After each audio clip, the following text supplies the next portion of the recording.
கர்த்தருடைய பரிசுத்த நாமத்திற்கு ஸ்தோத்திரம். இன்றைய நாளின் தியானத்திற்கென்று தெரிந்து கொள்ளப்பட்ட வேத வசனம் அப்போஸ்தலனாகிய பவுல் கொரிந்தியருக்கு எழுதின முதலாம் நிருபம் 3ஆம் அதிகாரம் 16ஆம் வசனம். 1 கொரிந்தியர் 3:16.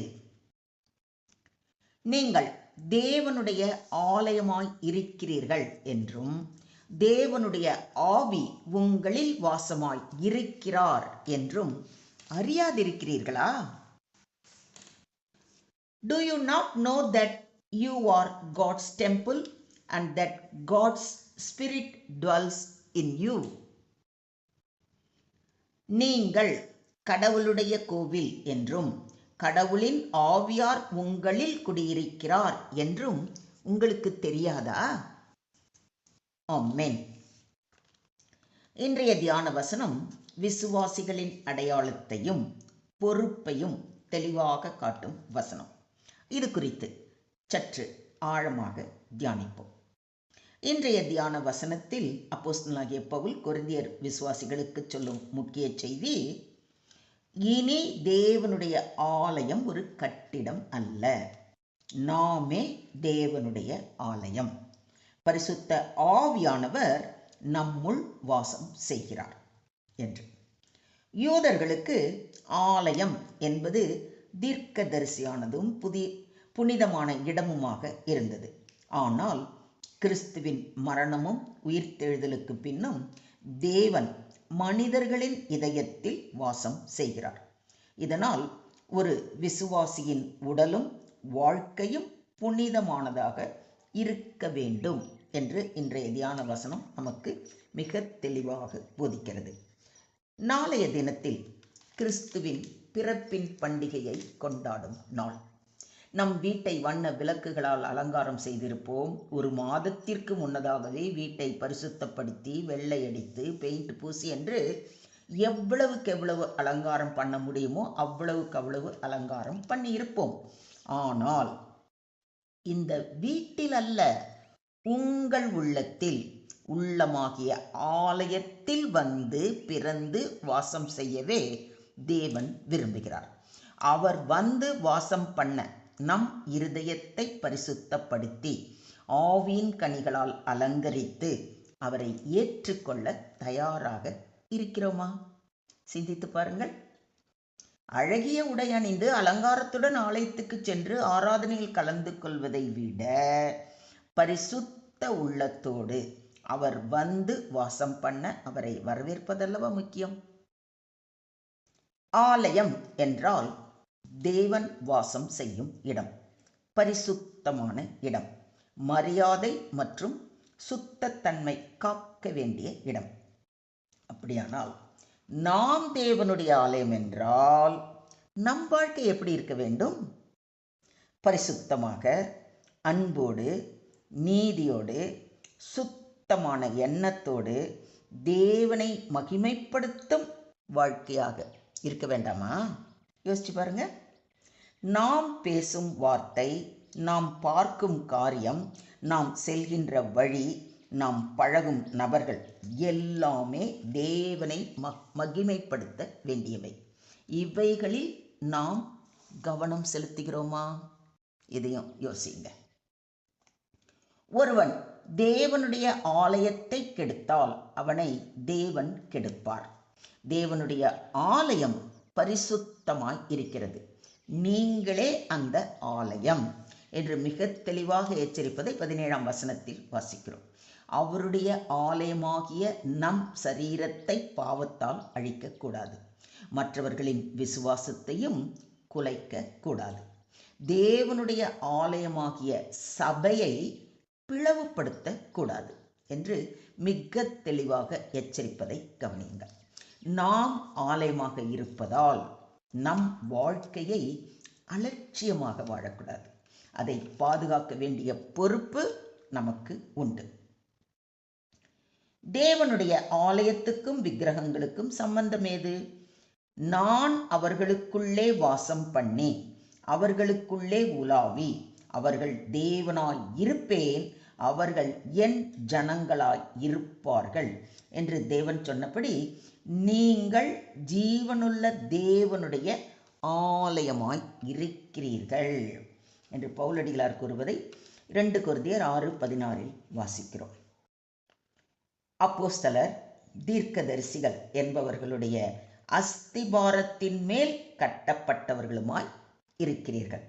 அதற்கு இயேசு கிறிஸ்துதாமே மூலைக்கல்லாய் இருக்கிறார். அவர் மேல் மாளிகை முழுவதும் இசைவாய் இணைக்கப்பட்டு கர்த்தருக்குள் பரிசுத்த ஆலயமாக எழும்புகிறது.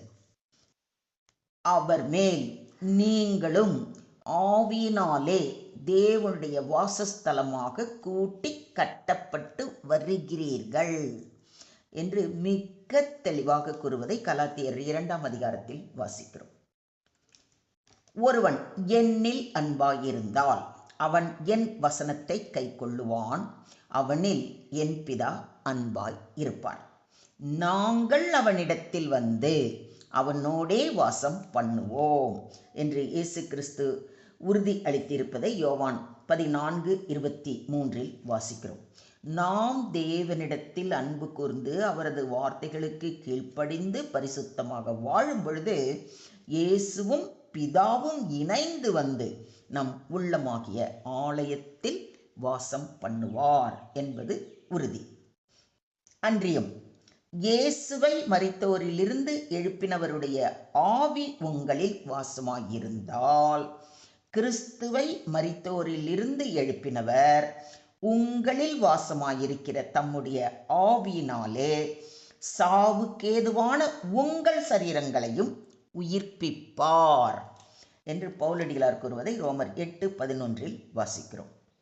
அப்படி இருக்க சகோதரரே, நீங்கள் உங்கள் சரீரங்களை பரிசுத்தமும் தேவனுக்கு பிரியமுமான ஜீவ பலியாக ஒப்பு கொடுக்க வேண்டும் என்று தேவனுடைய இரக்கங்களை முன்னிட்டு உங்களை வேண்டிக் கொள்கிறேன். இதுவே நீங்கள் செய்யத்தக்க புத்தியுள்ள ஆராதனை. தேவனே, சுத்த இருதயத்தை என்னிலே சிருஷ்டியும், நிலைவரமான ஆவியை என் உள்ளத்திலே புதுப்பியும் என்று சங்கீதக்காரன் வேண்டுவது போல தினமும் நாமும் தேவ சமூகத்தில் அமர்ந்து அவரது வார்த்தைகளை வாசித்து தியானித்து பரிசுத்தத்தை காத்து கொள்ள வேண்டும். மொத்தத்தில் இன்றைய தியான வசனம் மூலம் நாம் கற்றுக்கொள்ளும் பாடம், நாம் சாதாரண மனிதர்கள் அல்ல, நாம் தேவனின் வாசஸ்தலம். நாம் ஒருபோதும் தனிமையில் இல்லை. தேவன் நம்மோடு இருக்கிறார். தேவனுடைய ஆலயமாக நம் ஆவி, ஆத்மா, சரீரம் பரிசுத்தமாக வைத்திருக்கப்பட வேண்டும். சுத்தமான மொழி, சுத்தமான எண்ணம், சுத்தமான நடை. ஆலயத்தை அழிப்பவர்களை தேவன் விசாரிப்பார். எனவே நம் உடலை மாசுபடுத்தக்கூடாது, சபையை பிளவுபடுத்தக்கூடாது. காலை ஜபம், தினமும் வேத வாசிப்பு, பரிசுத்தமான நடத்தை, அன்பின் செயலால் அனுதினமும் நம்மை புடமிட வேண்டும். Today's verse teaches that believers are the living temple of God. The Holy Spirit dwells within us. Therefore, our bodies and lives must be kept holy, pure and dedicated to God's glory. சுருக்கமாக சொல்வதானால், தேவன் இன்று தேவாலய கட்டிடங்களில் மட்டுமல்ல, மனிதர்களின் இருதயங்களில் வசிக்கிறார். பழைய ஏற்பாட்டில் தேவன் ஆலயத்தில் வாசம் செய்தார். புதிய ஏற்பாட்டில் தேவன் நம்முள் வாசம் செய்கிறார். அதனால்தான் நம் சரீரம் ஆலயம், நம் உள்ளம் பீடம், நம் வாழ்க்கை ஆராதனை. நாம் வேதனைப்படும் போது நமது உள்ளத்தில் ஒரு ஆறுதல் ஏற்படுவது அது பரிசுத்த ஆவியின் வாசத்தால். நாம் பாவம் செய்ய நினைக்கும் போது உள்ளத்தில் ஒரு தடை, அது பரிசுத்த ஆவியின் எச்சரிக்கை.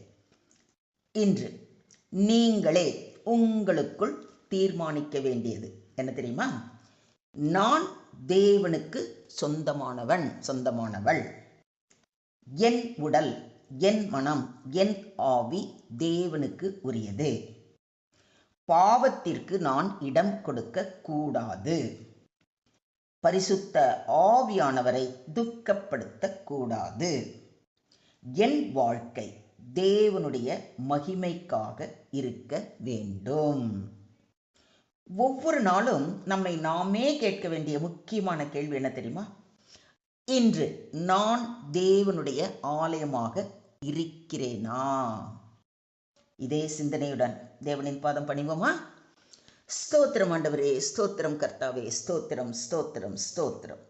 கர்த்தராகிய பரலோக பிதாவே, நாங்கள் உம்முடைய ஆலயமாக இருக்க கொடுத்த கிருபைக்காக நன்றி செலுத்துகிறோம்.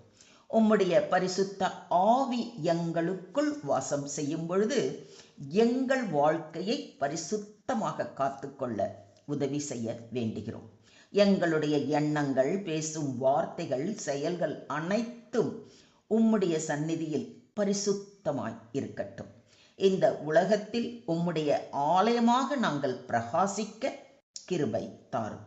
பரிசுத்த ஆவியானவரை துக்கப்படுத்தாத வாழ்க்கை வாழ கிருபை தாரும். எங்கள் வாழ்க்கை உம்முடைய நாம மகிமைக்கு சாட்சியாக இருக்க வேண்டி எங்களை முற்றிலுமாக தாழ்த்தி உம்முடைய கரங்களிலே ஒப்பு கொடுக்கிறோம். நீங்க பொறுப்பெடுத்துக்கோங்க, நீங்க வழி நடத்துங்க. எல்லா துதியும், எல்லா கனமும், எல்லா மகிமையும் ஒருவருக்கே செலுத்துகிறோம். மீட்பர் இயேசுவின் மூலம் ஜெபம் கேளும் எங்கள் ஜீவனுள்ள தகப்பனே. ஆமென்.